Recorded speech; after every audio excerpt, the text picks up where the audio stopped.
Hello, my name is Amber Seat. I am a graduate photography student working in the genre of fine art. My thesis project is titled We're Unable to Answer the Door. This is an illustrative fine art series. I am working with a constructed reality, involvement, and reflective intent in order to evoke a social conversation about the resilient nature of children and how they handle responsibility. This series features children running their own world in a home where their parents are never seen. The project draws from personal experiences and observations. Sometimes the children will be seen in isolation, signifying the feeling of loneliness that can be felt. Sometimes they will be seen being somewhat mischievous, but never to the point of destruction. Then there are times they will be seen performing normal household tasks, as many children are expected to do that have lost a parent or whose parents are otherwise uninvolved at home. The pristine environments in which they live are carefully lit and designed using strobes to draw emphasis. Complementary color relationships are utilized because when placed against each other, complementary colors appear more saturated, and the overall intended visual is a timeless, saturated, and nostalgic feel. This series was largely inspired by a book I was given several years ago titled The Glass Castle by Jeanette Walls. When I finally made time to read it, I found circumstances described by the author to be similar to my own childhood. But what stood out to me the most was the incredibly resilient nature of children. My own sisters and I recount stories from our childhood and often ask ourselves, where were our parents while we were doing this? This inspired me to explore photographically the concept of a home where the children are left to take on the responsibilities of the house and live sometimes in chaos, sometimes in solitude, but all the time with a sort of confidence and survival worthy of praise. While my own mom spent countless hours too depressed to dress or leave her room, and my dad spent as much time away from home on business trips as possible, my sisters and I found life a thrilling adventure. Too young to really understand what was going on around us, and too naive to know that maybe a 5-year-old shouldn't be cooking unsupervised. We focused on the humor and the good and escaped mostly unharmed. My interest in photography developed from 2 very different trips to Paris. When I was in 2nd grade, my dad had a business trip to Paris and decided it would be a good idea to bring the whole family. None of us spoke French at the time, and on one of the days that we got lost in the city, we stumbled upon a fashion shoot taking place in one of the squares. I fell in love with the idea of creating scenes like those that were being created in this ancient square. There were big lights, props, a full crew of photographers, assistants, makeup artists, and models. Many young girls may have been attracted to the models in a situation like this, but I couldn't keep my eyes off the cameras. 15 years later, I returned to Paris with my very first camera that had a manual mode. Paris provides its own distinct visual, and in front of the backdrops of the city, I created my first photographic art.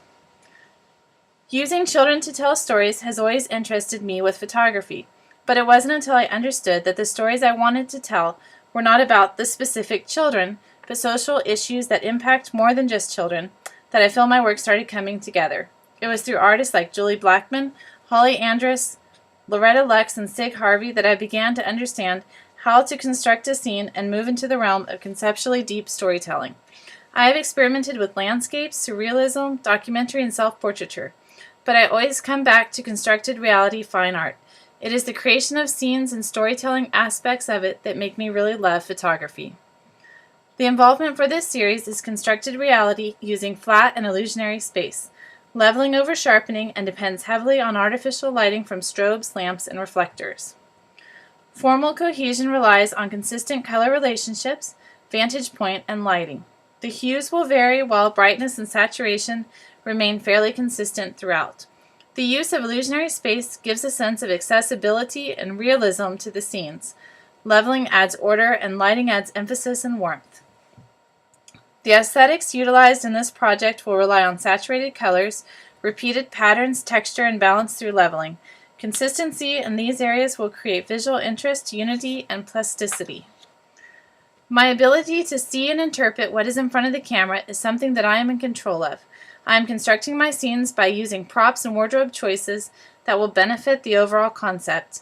Illusionary and flat space give the viewer an invitation to be part of the scene. Symmetry is important in creating a consistent balance. Frozen time is used to freeze any action or motion that may be taking place. I believe we are living in an exciting time for photography and female photographers specifically. There is a current trend toward creating constructed realities with illustrative and narrative involvements, and while each artist has a different concept and identifiable aesthetic, they are similar in their approach. Sig Harvey, Julie Blackman, and Holly Andrus are leaders in the field of fine art photography. Each of these artists use color and light as driving forces behind their work. The Cook is one of the newest images created for this series. Using complementary colors of red and cyan, I have created a scene in my kitchen where this brother and sister are cooking and serving their own dinner. This is one of the images that is drawn from my own childhood memories. I can still remember the stinging burns from using the stove when I still had to pull up a chair to reach the top. Despite the wounds that may have come with it, I also learned to love the art of cooking at this young age. The Nurse is the second new image I have recently created. The girl in this photograph is holding the book Grey's Anatomy as she figures out how to care for her injured brother. As a child, my mom had a huge medical encyclopedia that always rested on our bookshelf. We would look through this enormous book anytime one of us children was sick or injured and do our best at self-diagnosing. This image personifies the idea of being a caretaker and looking out for the health of a younger sibling. It is a big responsibility for an older sibling to be responsible for a brother or sister, but the compassionate nature that stems from this creates more compassionate adults. The 11 final photographs are 13 by 19 prints, window matted with a 3-inch white mat and framed in a 1-inch black frame. They are large enough for the viewer to take in all the detail without losing intimacy. While the images have a light-hearted surface, the intent is to provoke a deeper probe into a social issue that many parents face. How much responsibility is good?